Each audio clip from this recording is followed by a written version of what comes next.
दत्तात्रेय के रूप में होता है, जो माता अनसुईया और अत्रि की संतान के रूप में जन्म लेते हैं।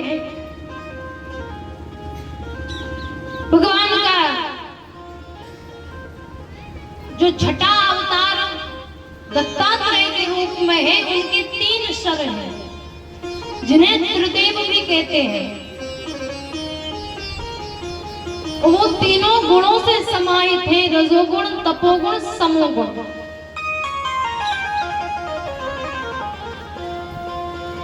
तत्पश्चात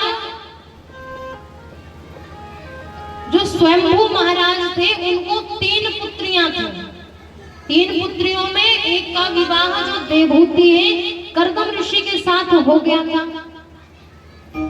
दूसरा प्रसूति है, उनका विवाह दक्ष प्रजापति के साथ हुआ।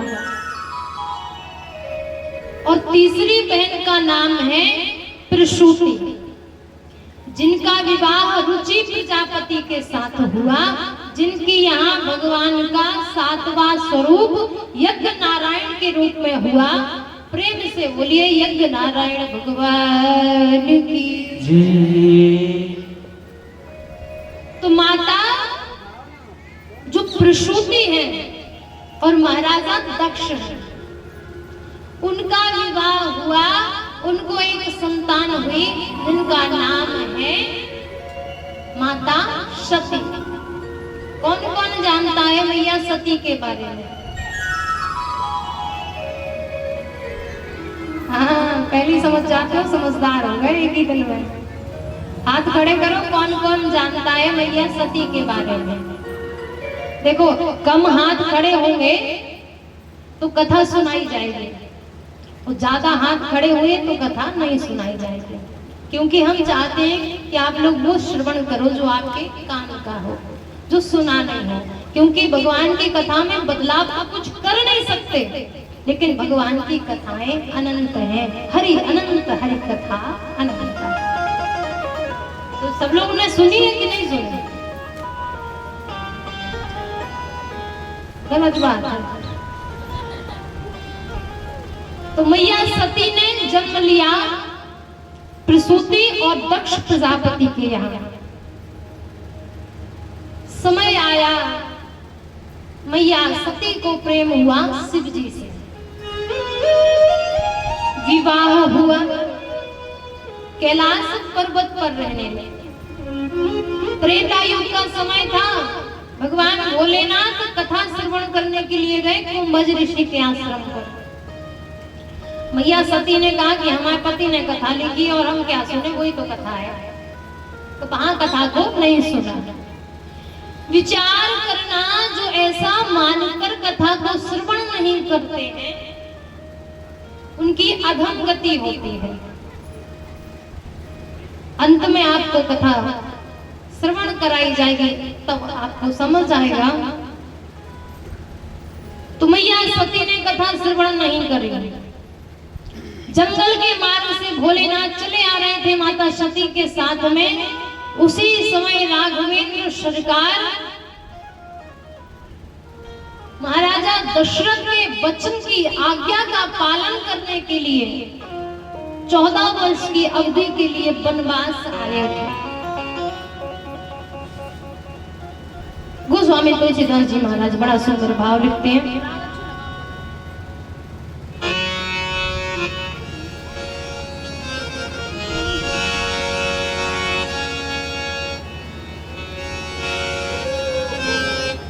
उस समय गोस्वामी तुलसीदास जी रचना करते हुए लिखते हैं कि पिता बचन तज राज उदासी, पिता बचन राज उदासी,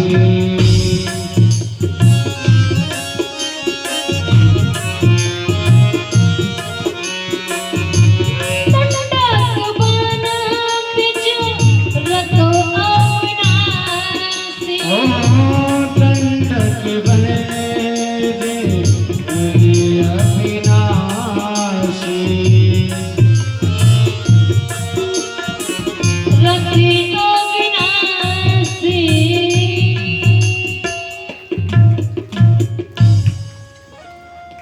राजा दशरथ की आज्ञा का पालन करने के लिए 14 वर्ष वनवास के लिए भगवान श्री राम आते हैं।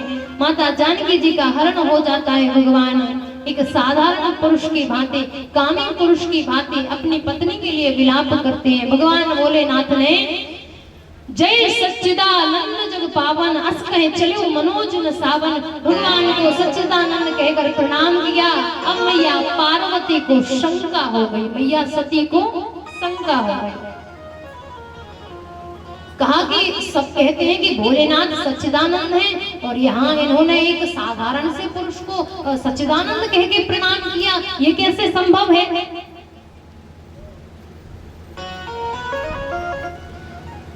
तो मैया सती से भोलेनाथ कहते हैं कि जो तुमरे मन अति संदेह अति संदेह जो तुमरे मन अति संदेह जो तुमरे मन अति संदेह जो तुमरे मन अति संदेह जो तुमरे मन अति संदेह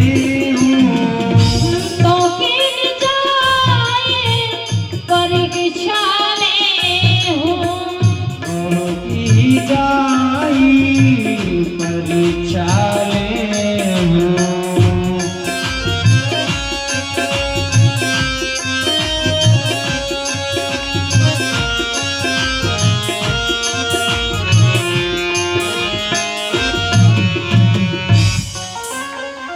भगवान भोलेनाथ ने कहा कि यदि तुम्हें कुछ संदेह है, कुछ संशय है, कोई डाउट है तो तुम जाकर के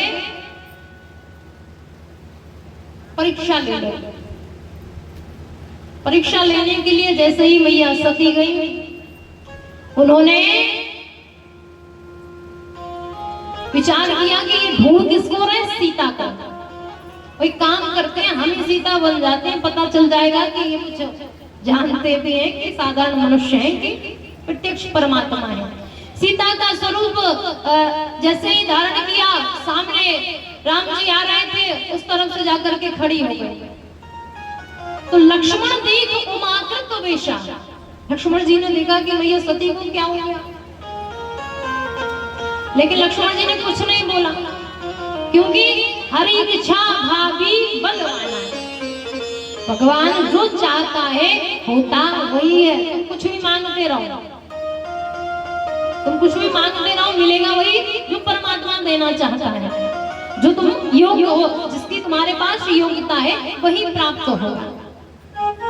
भगवान भोलेनाथ ने, भगवान श्री रामचंद्र राजा सरकार ने हाथ जोड़ा मैया सती के सामने, कहा कि भैया आप यहाँ और भगवान भोलेनाथ जी कहाँ हैं? अब जिसकी चोरी सबके सामने पकड़ी जाए फिर उसको कितनी शर्मिंदगी होगी। मैया सती पसीना हो गई, नेत्र बंद करके मार्ग में ऐसे बैठ गई। भगवान भोलेनाथ के पास आई। भगवान भोलेनाथ ने कहा कि परीक्षा ले ली।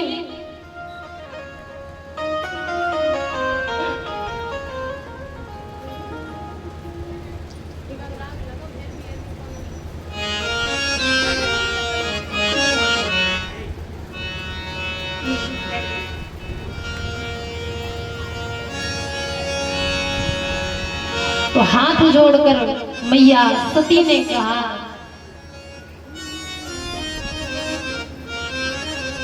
कि कछु ना परीक्षा लीन गुसाई, कीन प्रणाम तुम्हारे उनाई। जैसे आपने प्रणाम किया था, हमने भी वैसे ही प्रणाम किया। यहाँ भेद नहीं बताया। विचार करना, अगर हम गलती करते हैं और उसका तुरंत पश्चाताप कर लें तो हमारा पाप, हमारी गलती क्षमा की जा सकती है। और ये तो सब जानते हैं कि एक झूठ को छुपाने के लिए 100 झूठ बोलने पड़ते हैं। शंकर भगवान ने नेत्र बंद करके देखा तो जो मैया सती ने किया सारा भेद समझ गए, हृदय में संकल्प ले लिया कि मैया सती ने माता जानकी का स्वरूप धारण किया है। तो यदि राम जी पिता है तो जानकी जी माता है, और माता को पत्नी की दृष्टि से देखने में कितना पाप लगेगा। त्याग कर दिया माता सती का। जैसे ही वर्णत पंथ विविध इतिहासा, विश्वनाथ पहुंचे कैलासा, कैलाश पर्वत पर बैठ पहुंच गए और समाधिस्थ हो गए। कितनी देर की समाधि लगाई? बीते संवत सहस्र 87,000 वर्षों तक भगवान भोलेनाथ ने तपस्या की। नेत्र जैसे ही खोले तो सन्मुख शक्कर आसन देना। पत्नी का भाग वामांग होता है, लेकिन आज पत्नी के पद से परित्याग कर दिया तो सामने बिठाया सती जी। व्याकुल हो गए सती जी।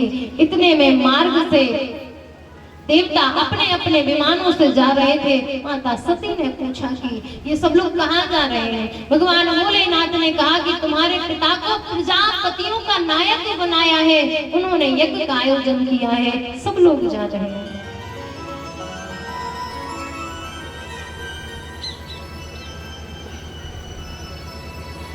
मैया सती ने कहा हम नहीं चलेंगे। भगवान भोलेनाथ ने कहा कि जो बिन बोले जाओ भवानी, बिना बोले यदि जाओगे तो तुम्हारा सम्मान नहीं होगा। मैया सती ने कहा कि हम जाना चाहते हैं। मुख्य गणों के साथ मैया सती को भेजा। जैसे ही वहां पहुंची तो किसी ने पूछा नहीं। क्यों नहीं पूछा महाराज? ये कलियुग की प्रकृति का प्रभाव है महाराज। अगर तुम्हारे गले में 2-4 सोने के हार होंगे ना, समझ आ रही बात? तुम्हारे गले में 2-4 सोने के हार हैं, तुम्हें सुंदर से कमरे में बैठाया जाएगा, सोफे पर बैठो। तुम्हारे पास कुछ नहीं है, बाहर कुर्सी डली है, बैठ जाओ वरना चटाई डाल दे रहे। अब भोलेनाथ के पास तो ना कल कुछ था, ना आज कुछ है, ना आगे कभी होगा कुछ। लेकिन माँ का हृदय मैया सती को हृदय से लगा लिया। भगनी मिली अधिक मुस्काता। बोले कैसे? अधिक मुस्काता का मतलब क्या होता है? तुम भी आ गए। अरे तुम्हें बुलाया नहीं, तुम भी आ गए। लो जे भी आ गए। तो अधिक मुस्काता मतलब ठिठोली करती है मैया सती। आज दक्ष ने मैया सती को देखा तक नहीं। यज्ञ मंडप में गई, वहां देखा तो त्रिदेवों का भाग होता है, भोलेनाथ का भाग नहीं था। मैया सती ने अपना अपमान तो सहन किया, लेकिन अपने पति का अपमान सहन नहीं कर सके।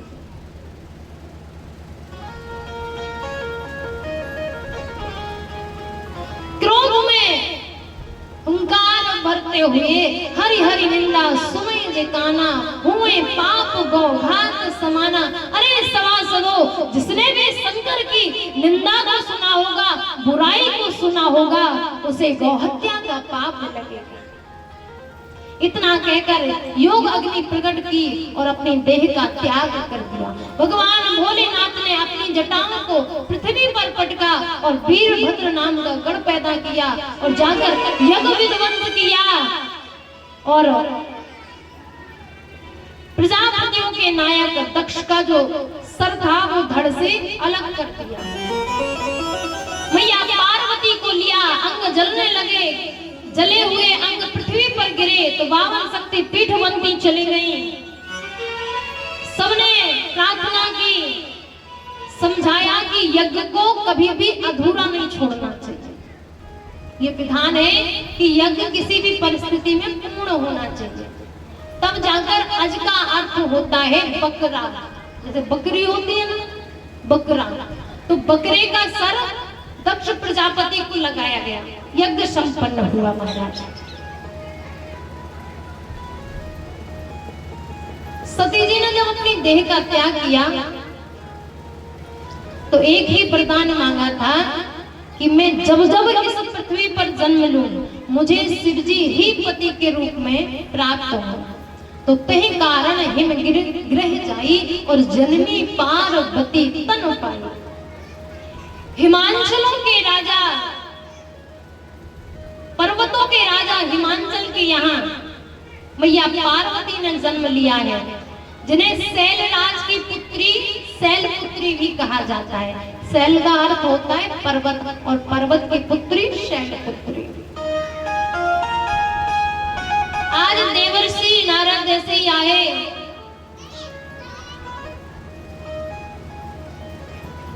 तो हिमांचल राज ने और मैया मैना ने कहा कि हमारी कन्या का हाथ देखें, क्योंकि जिस समय दंपति को कन्या होती है उसको कभी भी ये नहीं लगता कि बड़े होकर पढ़ाई करेगी, क्या करेगी, कैसे बड़ी होगी, कौन सा विषय लेगी, कौन सी डिग्री करेगी। वो सोचता है कि अब इसका विवाह कैसे होगा।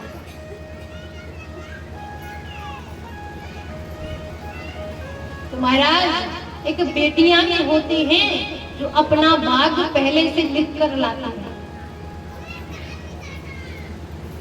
आज कहा कि महाराज आपकी पुत्री में तो बहुत गुण है, लेकिन इसका जो वरण होगा, वर होगा, वो अमंगल वेश वाला होगा।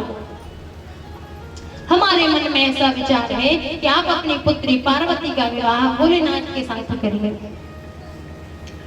मैया पार्वती ने अपनी मैया से कहा कि मैं तपस्या करना चाहती हूँ। हजारों वर्ष मैया पार्वती ने तपस्या करी। जो बेल पत्र होते हैं पृथ्वी पर गिर जाते हैं, उनको खाया मैया पार्वती ने, तब से उनका नाम अपर्णा पड़ा। इधर सप्तऋषियों ने मैया पार्वती की तपस्या ली।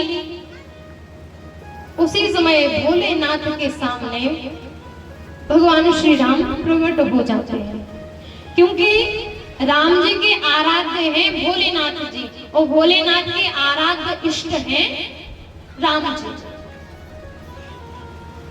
राम जी ने कहा कि तुम्हें पार्वती से विवाह करना है। भगवान भोलेनाथ ने कहा कि सिरधर आयुष करें तुम्हारा और परम धर्म यह नाथ हमारा। आज महाराज विवाह की तैयारियां होने लगी। हिमांचल जी को पत्र भेजा गया, लगन पत्रिका भेजी गई। आज जो भूत प्रीत है ना, जो देवांगनाएं हैं, गंधर्व हैं, किन्नर हैं, संत हैं, देवता हैं, सब इकट्ठा हो गए और भोलेनाथ के विवाह की तैयारियां करने लगे। आज भोलेनाथ का बड़ा ही सुंदर श्रृंगार होता है। निराली दूल्हे में, मत वाले दूल्हे में, निराले दूल्हे में, अरे निराले दूल्हे में, मत वाले दूल्हे में, सजी रहे भोले बाबा। निराले दूल्हे में, सजी रहे भोले बाबा। निराले दूल्हे में, देखो भोले बाबा की अजबी बारात, देखो भोले बाबा की अजबी बारात। सखी सखी में भूतों की बारात, सजी रहे भोले बाबा। निराले दूल्हे में, सजी रहे भोले बाबा।